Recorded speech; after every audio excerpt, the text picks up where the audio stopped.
Di 20K subscriber channel Novel Official, akan adakan giveaway untuk 1 orang pemenang. Syaratnya kalian harus subscriber, komen, like, share, supaya kalian bisa terpilih untuk jadi pemenang giveaway. Semoga beruntung bosku. Selamat datang di channel Novel Official. Sebelum kalian mendengarkan novel lelaki yang tak terlihat kaya, jangan lupa like, share, dan subbreaker kalau tidak kusentil jantung kalian hehehehe. Tanpa lama-lama lagi langsung saja kita masuk di alur cerita novelnya. Bab 1621 sampai bab 1630.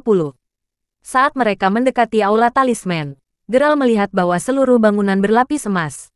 Tampaknya juga ada tablet batu besar yang diukir dalam bentuk jimat teknik rahasia di depan gedung. Karena terletak di dekat pintu masuk, wajar untuk berasumsi bahwa tablet itu adalah simbol dari aula talisman. Tidak banyak orang yang datang ke aula talisman secara umum, dan mereka yang datang biasanya mengenakan pakaian mewah. Namun, itu tidak terlalu mengejutkan, karena tempat ini bahkan lebih mewah daripada lokasi termahal di Jaelatra. Bagaimanapun, setelah tiba di pintu masuk utama, Geralt dan Nori disambut oleh pemandangan seorang pria mengenakan jubah yang terlihat mirip dengan jubah pengadilan. Secara alami, seseorang harus memenuhi persyaratan tertentu untuk dapat memasuki gedung. Dan pria itu bertindak sebagai penjaga pintu aula talisman. Setelah melihat jimat yang dikeluarkan Nori dari sakunya, mata penjaga pintu langsung berbinar saat dia tersenyum sebelum dengan hormat berkata, "Selamat datang, Nona Zan." Pesona adalah jimat identitas, dan jimat semacam itu digunakan untuk melambangkan status seseorang di dalam Jaelatra. Karena Nori adalah wanita muda tertua dari keluarga Zan, keluarga yang cukup bergengsi di ibu kota bumi, penjaga pintu secara alami tahu siapa Nori. Either way, setelah mengangguk sebagai tanggapan pada penjaga pintu, Nori kemudian bertanya, "Dia temanku, jadi dia harus diizinkan masuk ke sumur, kan?" "Ya, tentu saja, silakan masuk," jawab penjaga pintu dengan hormat saat dia membuka pintu aula talisman sebelum memberi isyarat agar mereka masuk. "Terima kasih," jawab Nori dengan nada sopan sebelum memimpin Geralt ke lobi utama aula talisman. Begitu mereka berada di dalam, Geralt segera terperangah dengan jumlah jimat teknik rahasia yang ditampilkan di dalam aula. Jimat teknik rahasia di dalam lobi adalah yang paling unik di seluruh Jaelatra. Lagi pula, hanya ada satu dari setiap jimat. Dengan itu, mereka semua sangat langka dan berharga. Namun, perhatikan bahwa karena semua jimat ini memiliki kualitas yang sempurna, mereka tidak akan pernah dijual atau dilelang. Jelas Nori sambil menunjuk jimat yang dipajang di lobi. "Sekarang, kamu mungkin atau mungkin tidak mengetahuinya, tetapi jimat teknik rahasia dibagi menjadi 6 kategori utama, yaitu dasar, umum, menengah, tinggi, langka, dan sempurna. Seperti yang saya katakan sebelumnya, selain dari beberapa jimat di dalam lobi aula ini, tidak ada jimat sempurna lainnya yang ada." Tambah Nori yang mulai terdengar semakin seperti pemandu wisata. "Bukankah perajin jimat teknik rahasia canggih yang paling terampil mampu menghasilkan jimat dengan kualitas sempurna?" tanya Geralt, menggelengkan kepalanya dengan senyum yang sedikit pahit. Nori kemudian menjawab, "Meskipun Boshier sudah ahli dalam membuat jimat teknik rahasia, dia hanya mampu menghasilkan yang berkualitas langka. Dia belum mampu meningkatkan keterampilannya cukup untuk membuat jimat dengan kualitas yang sempurna. Yang sempurna yang Anda lihat di lobi dibuat beberapa dekade lalu oleh perajin jimat teknik rahasia pertama, Master Kizer. Sepanjang sejarah, tidak ada yang mampu melampaui keterampilan Master Kizer. Dan tidak ada yang tahu bagaimana dia bisa membuat jimat yang begitu sempurna. Ini telah menjadi misteri yang berkelanjutan. Anda tahu." Setelah mendengar semua itu, minat Geralt pada jimat teknik rahasia perlahan tumbuh. Akhirnya, dia tidak bisa menahan diri untuk tidak bertanya. "Saya bertanya-tanya apakah ada cara bagi seseorang untuk belajar cara membuat jimat?" Tentu saja ada. Pada dasarnya, seseorang harus terlebih dahulu bergabung dengan Talisman Union. Dan juga perlu ada tutor khusus yang mau menerima orang itu sebagai muridnya. Tanpa keduanya, hampir tidak mungkin untuk mempelajari apapun tentang pembuatan jimat, jawab Nori. Jadi, pertama-tama dia harus mendapatkan tutor untuk dirinya sendiri sebelum dia bisa mulai belajar cara membuat jimat. Ini akan menjadi tantangan bagi Geralt. Lagi pula, satu-satunya orang yang dia kenal di Jaelatra adalah Nori. Lupakan tutor, dia bahkan tidak mengenal satu guru pun di sini. Dengan pemikiran itu, pasti akan sulit baginya untuk belajar bagaimana membuat jimat teknik rahasia. "Tetap saja, mengapa kamu tiba-tiba bertanya padaku tentang ini?" Bisakah Anda tertarik untuk mempelajari cara membuat jimat teknik rahasia? Tanya Nori sambil tersenyum padanya. Melihat bahwa dia sepertinya mengerti, Geralt tidak menyangkalnya dan hanya mengangguk perlahan. Yah, jika kamu benar-benar tertarik untuk belajar, aku bisa memperkenalkan kamu kepada seseorang yang aku kenal. Dia adalah master jimat tingkat kedua dalam serikat talisman, dan namanya adalah Cheshun. Dia teman lama ayahku, saran Nori. Apakah itu mungkin? Maksudku, aku bahkan bukan orang lokal Jaelatra. Apakah saya memenuhi syarat untuk mempelajari cara membuat jimat teknik rahasia? Tanya Geralt. Tahu betul tentang prasangka banyak orang dari Jaelatra terhadap orang-orang dari bumi. Ada perbedaan yang terlalu besar antara orang-orang dari kedua negeri. Jangan khawatir. Master Hun adalah orang yang baik. Jadi aku yakin dia tidak akan keberatan. Lagi pula, ayahku bukan orang yang mengucilkan orang-orang dari luar Jaelatra. Jawab Nori, meyakinkannya untuk tidak terlalu mengkhawatirkannya. Yah, baiklah kalau begitu. Namun, saya masih memiliki beberapa hal yang harus diperhatikan. Jadi saya belum bisa mulai belajar dulu. Saya akan sangat menghargai jika saya bisa mulai belajar ketika saya kembali ke sini lagi. Kata Geralt setelah memikirkannya sejenak. Tidak masalah, jawab Nori saat mereka berdua akhirnya masuk ke aula tempat jimat dijual. Melihat kedatangan mereka, seorang staf penjualan tersenyum cerah ketika dia dengan cepat berjalan ke arah keduanya sebelum dengan hormat berkata, "Selamat datang. Bagaimana saya bisa membantu Anda?" Orang-orang yang bisa memasuki aula talisman bukanlah orang biasa. Jadi staf penjualan sangat menyadari bahwa dia harus menunjukkan perilaku terbaiknya di depan mereka. Teman saya di sini untuk membeli beberapa jimat. Jawab Nuri. Ah, aku mengerti. Tolong, lewat sini. Pertama-tama saya akan menunjukkan kepada Anda jimat baru yang dibuat oleh Grid Talisman Master Boshier terlebih dahulu. Jawab staf sambil membawa mereka ke konter pajangan yang dihiasi dengan emas. Di dalamnya, deretan jimat bisa dilihat. Ini adalah jimat kualitas langka terbaru yang dibuat oleh Master Boshier. Ada jimat mantra serangan, jimat mantra pertahanan, jimat mantra siasat, serta jimat mantra luar angkasa. Jelas staf dengan sangat detail. Setelah melihat mereka, Geralt tidak bisa menahan perasaan kewalahan. Sementara jimat tidak kalah menakjubkan. Masing-masing label harga mereka yang ditampilkan di bagian bawah setiap jimat dimulai dengan unit yang dimulai dalam jutaan. Tidak heran Nori sebelumnya bertanya kepadanya apakah dia yakin apakah dia sudah cukup dengan dia. Ternyata, 100 juta dolar yang dia peroleh dari Johnny hanya cukup untuk membeli 2 jimat paling banyak. Dilihat dari ekspresi di wajah Geralt, Nori langsung dapat mengatakan bahwa dia tidak memiliki cukup pada dirinya. Dengan mengingat hal itu, dia kemudian mencondongkan tubuh sedikit lebih dekat ke Geralt sebelum berbisik. Apakah ada sesuatu yang kamu suka, Geralt? Setelah mendengar itu, Geralt hanya menggelengkan kepalanya sebelum berbalik untuk melihat tongkat itu lagi dan bertanya, apakah ada jimat lain di sini selain ini? Karena tempat ini sangat besar, cukup adil untuk berasumsi bahwa jimat yang jauh lebih murah juga dijual di sini. Tapi tentu saja, silakan ikuti saya, jawab staf saat dia memimpin Geralt dan Nori ke aula lain. Saat masuk, banyak jimat terlihat tergantung dengan mempesona di dinding. Dengan semuanya tampaknya memiliki tingkat kualitas yang berbeda-beda. Geralt dengan cepat mulai menjelajah untuk melihat mana yang dia butuhkan. Untungnya, yang ada di dalam aula ini harganya jauh lebih terjangkau. Mulai dari harga antara beberapa ribu hingga beberapa juta dolar. Butuh waktu sekitar 1 jam. Tetapi pada saat Geralt akhirnya selesai, dia telah membeli beberapa ratus jimat menengah dan berkualitas tinggi. Dia mendapatkan sendiri beberapa lusin yang berkualitas langka juga. Secara total, jumlah akhir berjumlah 130 juta dolar. Secara alami, Geralt telah menggunakan uangnya sendiri untuk menutupi biaya tambahan. Tetap saja, Geralt sekarang tahu betapa mahalnya jimat ini. Meski begitu, itu adalah pembelian yang diperlukan. Lagi pula, dia ingin mereka siap untuk membela diri dan juga dalam keadaan darurat. Hal terbaik tentang jimat adalah bahwa mereka tidak hanya memiliki fungsi dan kekuatan yang berbeda-beda, tetapi juga mudah dibawa dan digunakan. Bagaimanapun, sekarang setelah dia selesai berbelanja jimat, baik Nori dan Geralt meninggalkan aula talisman. Sekarang setelah mereka keluar, Nori menoleh untuk melihat Geralt sebelum bertanya, "Jadi, apa yang ingin kamu lakukan selanjutnya?"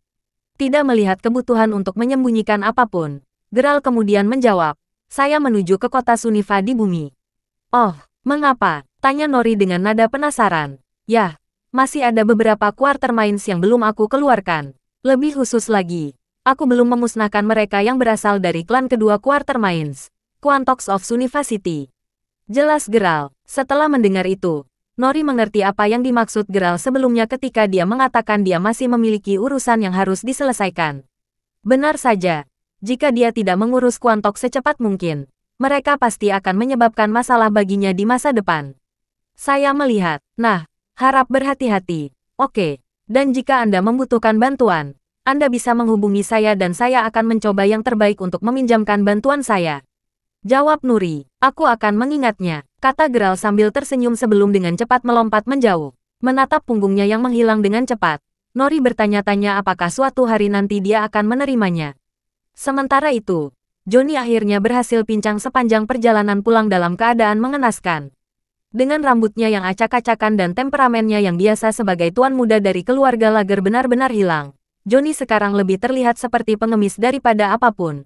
Setelah melihat kembalinya Johnny, seorang pria yang sejujurnya terlihat sangat mirip dengan Johnny mendapati dirinya terkejut saat bertanya, "Johnny, apa yang terjadi denganmu? Bagaimana kamu berakhir seperti ini?"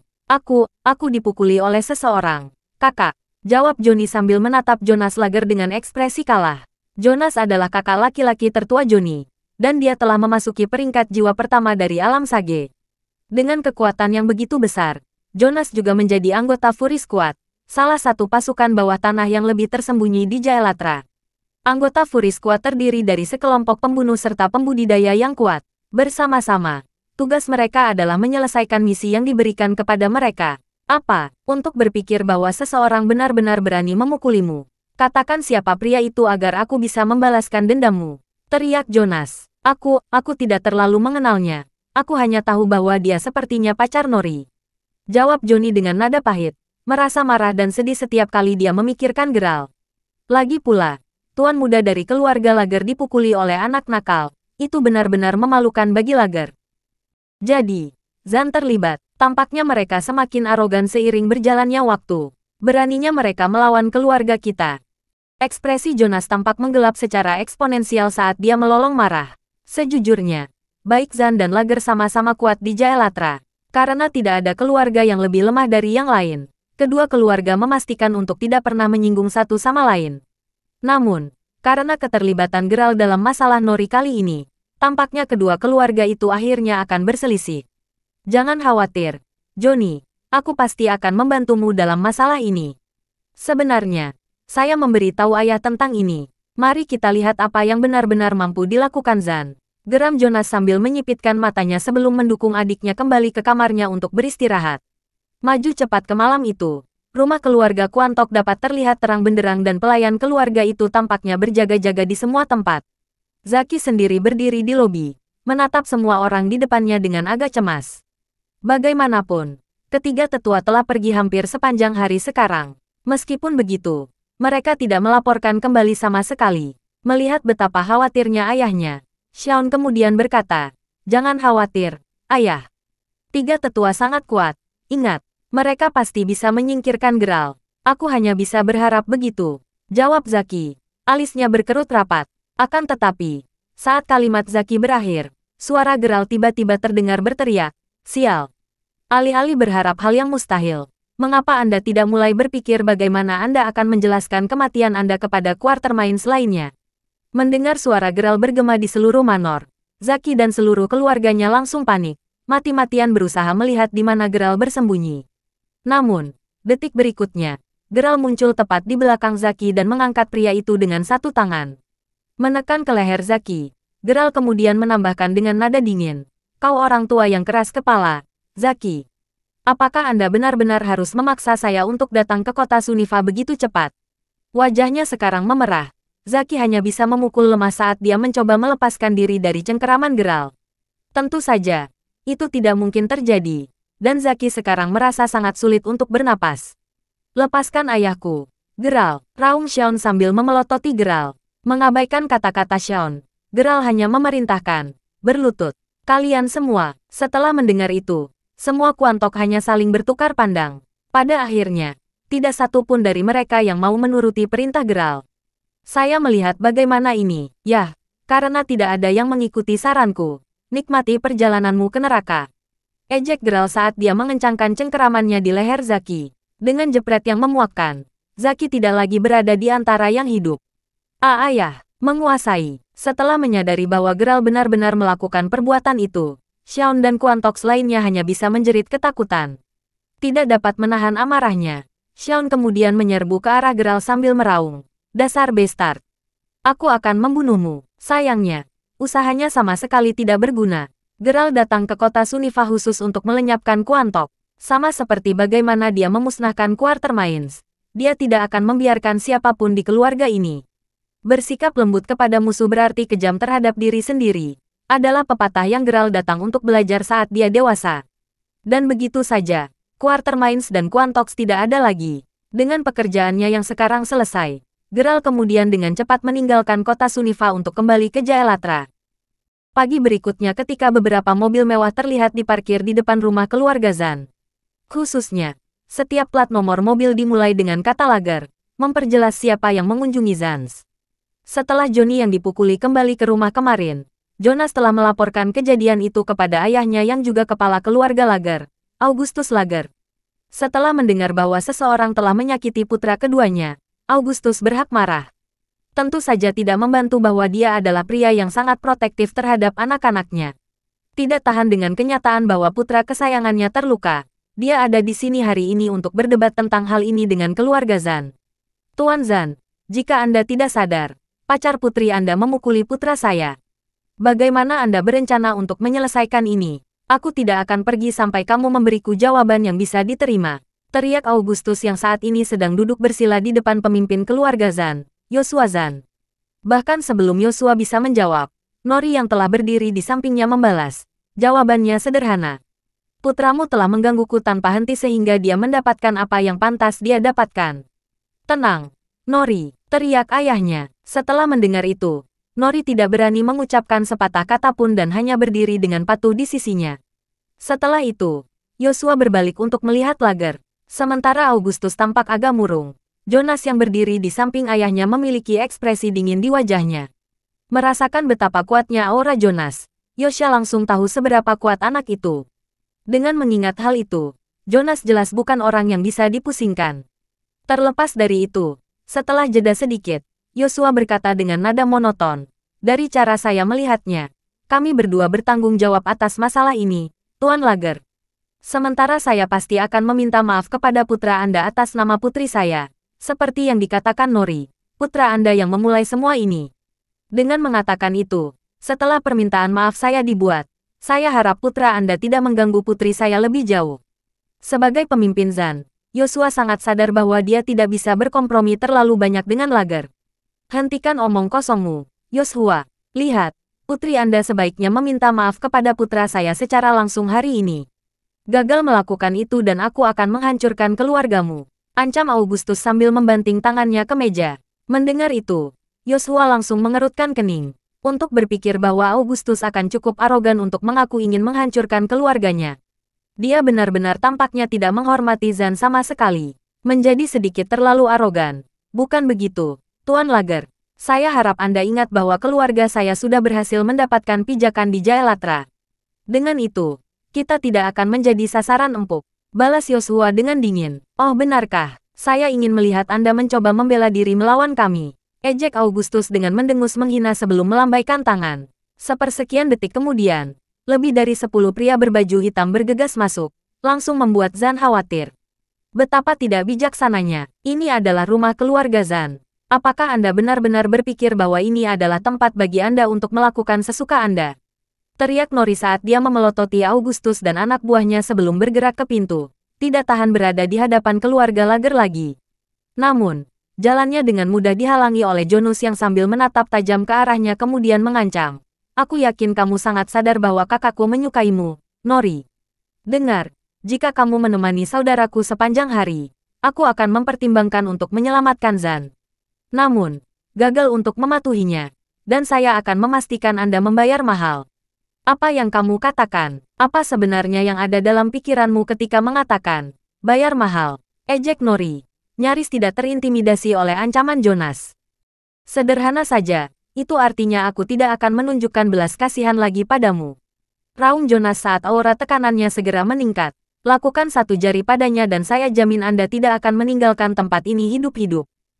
Kalimat Jonas kedua berakhir. Suara Geralt tiba-tiba terdengar. Menyadari suara itu di mana saja, Nori kemudian berseru, "Geralt." Setelah itu, Geralt berjalan dengan santai dengan tangan di saku. Sementara kedatangan Geralt yang mengejutkan membuat jantung Nori berdebar kencang. Wajah Jonas dan Augustus langsung memerah karena marah. "Jadi, apakah kamu yang menyakiti anakku?" geram Augustus sambil memelototi Geralt. Berbalik untuk menatapnya, Geralt kemudian mendengus sebelum mengejek. "Itu benar. Lagi pula, anakmu yang sombong adalah orang yang menantangku untuk berduel. Apakah dia sekarang mencoba membuat orang lain membalas dendam demi dia setelah dia kalah?" Betapa menyedihkannya dia. Mendengar itu langsung membuat darah Augustus mendidih. Untuk anak nakal, Geralt benar-benar tahu bagaimana menunjukkan kelemahannya. Seperti yang dikatakan Geralt, Johnny pasti akan menjadi bahan tertawaan jika orang-orang menyadari bahwa dia membuat keluarganya membalas dendam untuknya setelah kalah dalam duel yang dia mulai. "Apapun masalahnya, kamu masih memukuli saudaraku. Aku tidak bisa membiarkan ini berlalu. Dengan itu, aku menantangmu untuk berduel sekarang." Geram Jonas saat dia berjalan menuju Geralt. "Apa yang membuatmu berpikir bahwa kamu akan menjadi tandinganku ketika saudaramu bahkan tidak bisa menyentuhku?" Balas Geralt sambil menatap Jonas dengan mata menghina. Setelah mendengar itu, Jonas sangat marah sehingga dia akhirnya mengepalkan tinjunya dengan erat sehingga pembuluh darahnya menonjol di lengannya. "Itu tidak menjawab pertanyaan saya. Atau sekarang kamu sedang ngambek?" Memprovokasi Jonas yang tidak sabar untuk mencabik-cabik Geralt. Geralt, misalnya, bisa langsung tahu apa yang ada di pikiran Jonas. Geralt tidak takut pada pria itu sejak awal. Dan karena Jonas meminta ajalnya, Geralt tidak keberatan mengabulkan permintaannya. "Oh, aku menerima tantangan itu. Baiklah. Dengan satu syarat. Jika Anda kalah, Anda dan para lager lainnya harus berhenti mengganggu Nori." "Kedengarannya bagus," jawab Geralt. "Sepakat. Namun, bagaimana jika Anda kalah?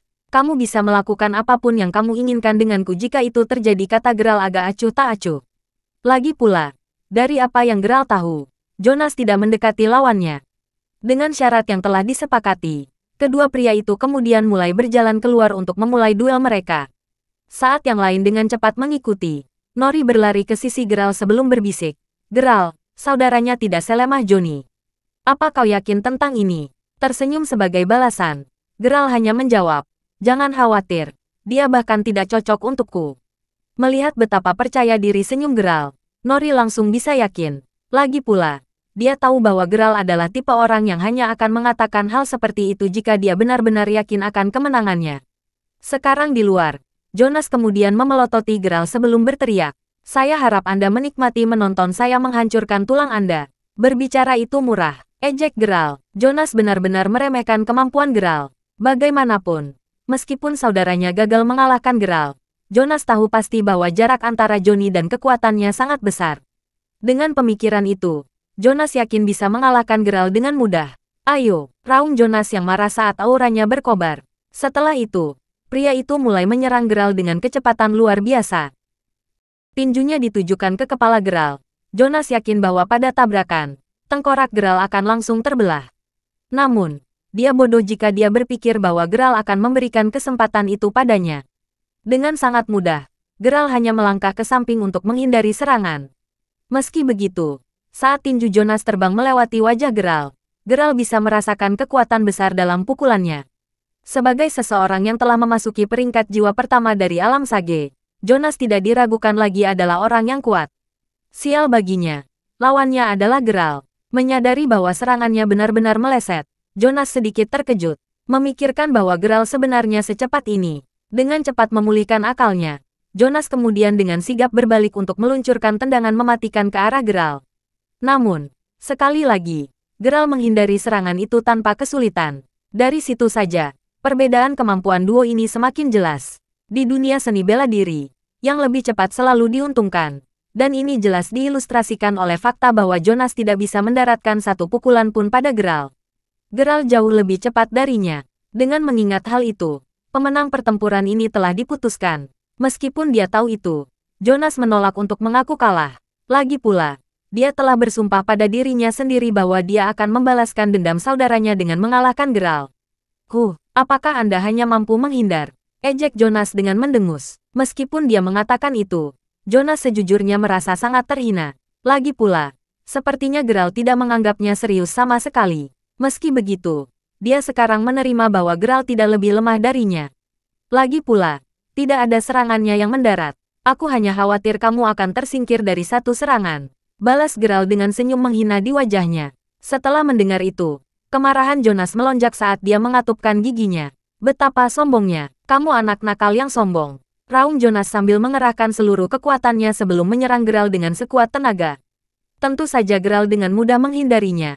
Meski serangan kedua Jonas meleset, Geralt dengan tenang berdiri di tempatnya.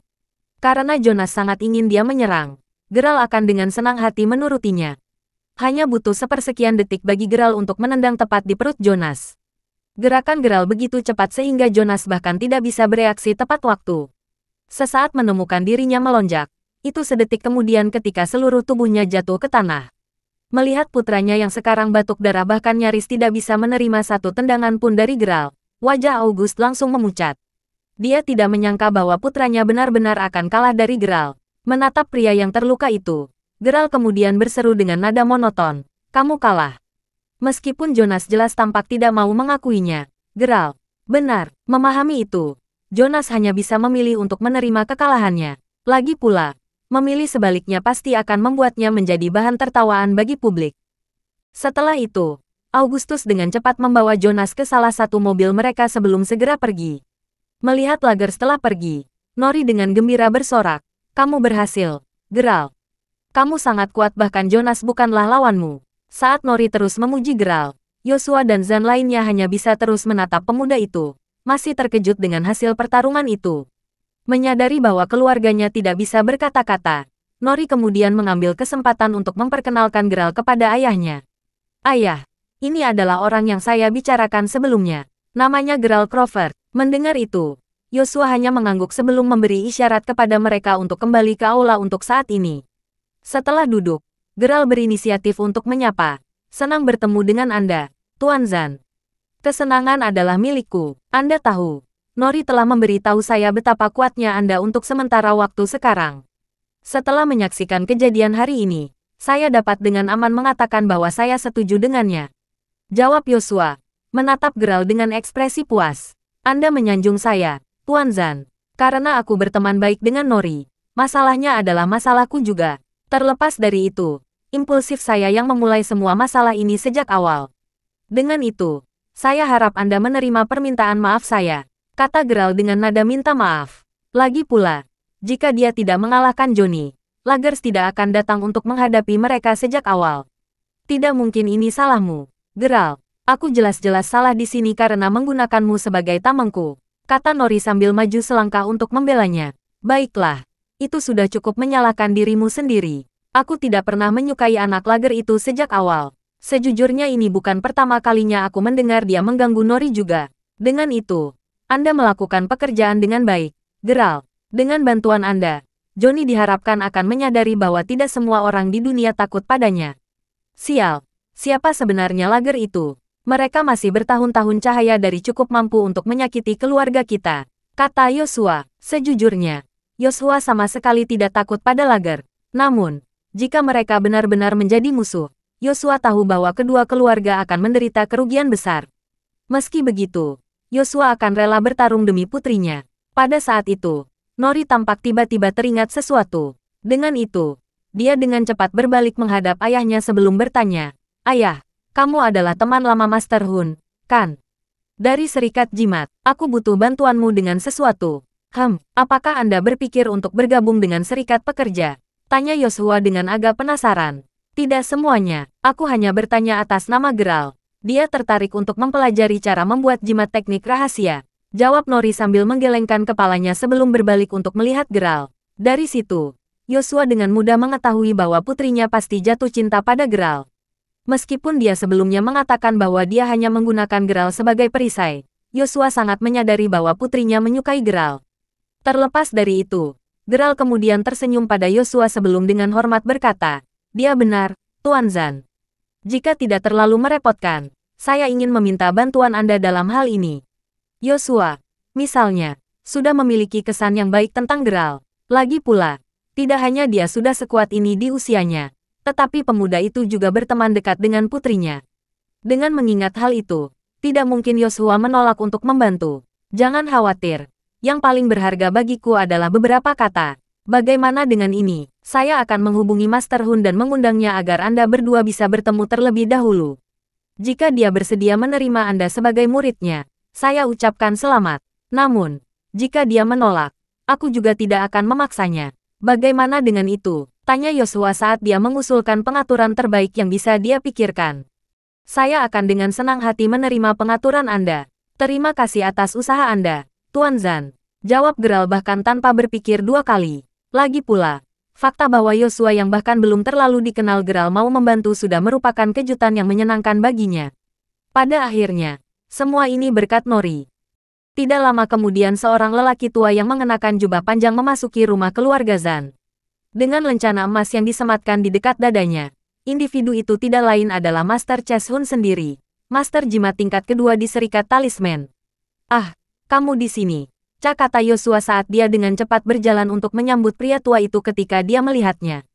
Jadi, untuk apa sebenarnya kamu ingin bertemu denganku, Yoshua? Tanya Chess tanpa basa-basi. Dengan betapa santainya mereka berbicara satu sama lain, tampaknya mereka berdua adalah teman lama.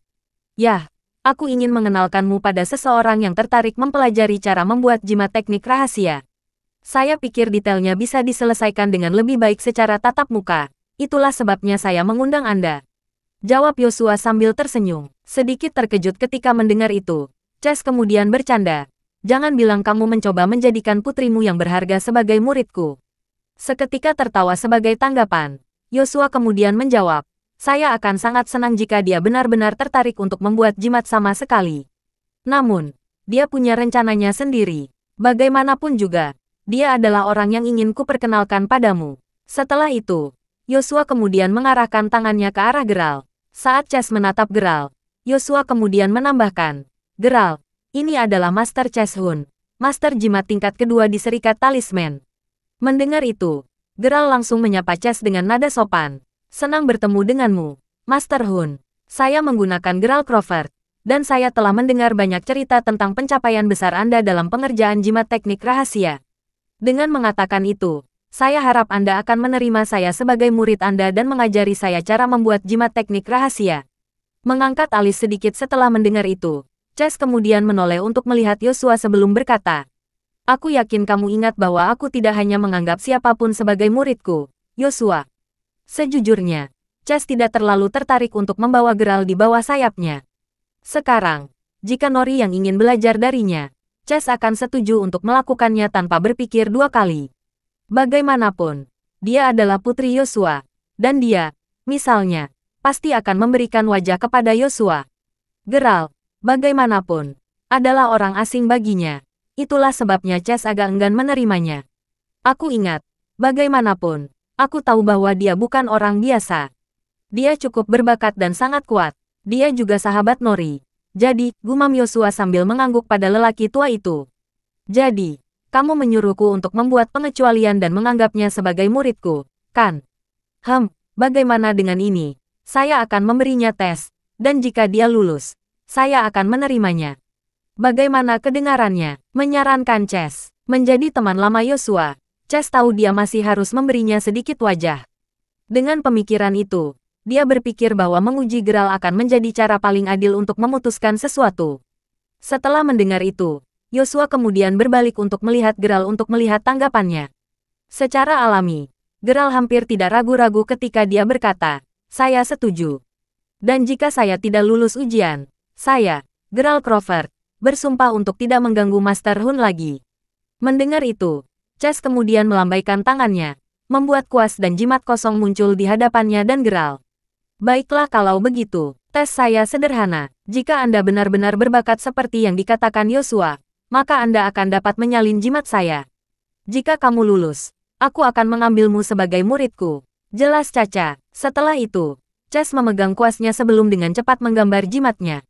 Beberapa detik kemudian, Chess menurunkan kuasnya sebelum melemparkan jimat itu ke langit. Dan begitu saja, jimat itu berubah menjadi Phoenix emas yang kemudian membumbung tinggi. Jimat ini disebut Phoenix emas melonjak. Jelas Chess sambil memberi isyarat agar Geralt mulai mendapatkan petunjuk itu. Geralt kemudian menutup matanya sebelum dengan hati-hati mengingat setiap sapuan kuas Chess sebelumnya. Melihat Geralt tidak menulis apa-apa setelah beberapa saat, Chess kemudian berkata, "Kamu tahu, kamu bisa menyerah jika kamu tidak bisa melakukannya."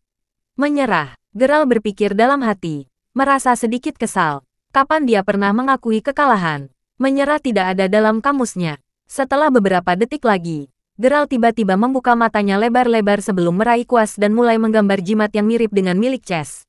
Dengan gerakannya yang sangat lancar, rasanya seperti Geralt sedang mengarahkan air ke sungai saat dia menggambar.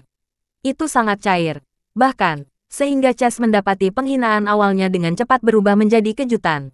Mau tak mau dia mengakui bahwa Geralt sebenarnya cukup berbakat dalam membuat jimat teknik rahasia. Terlebih lagi, Geralt telah berhasil menghafal sapuan dan pola jimat dalam waktu sesingkat itu. Secara alami, Geralt tidak bisa menggambar jimat secepat Chess karena ini adalah pertama kalinya dia melakukan ini. Meski begitu, penampilannya masih kurang memuaskan bagi Chess. Setelah sekitar 10 detik, Chess melihat bahwa Geralt telah berhasil membuat salinan persis dari jimatnya. Setelah itu, semua orang menyaksikan Geralt melemparkan jimat ke udara, dan jeritan nyaring burung Phoenix mengikuti. Sepersekian detik kemudian, seekor Phoenix emas muncul dan mulai mengelilingi semua orang di udara. Dengan sayap yang begitu megah, burung Phoenix yang menjulang tinggi itu terlihat sangat menakjubkan.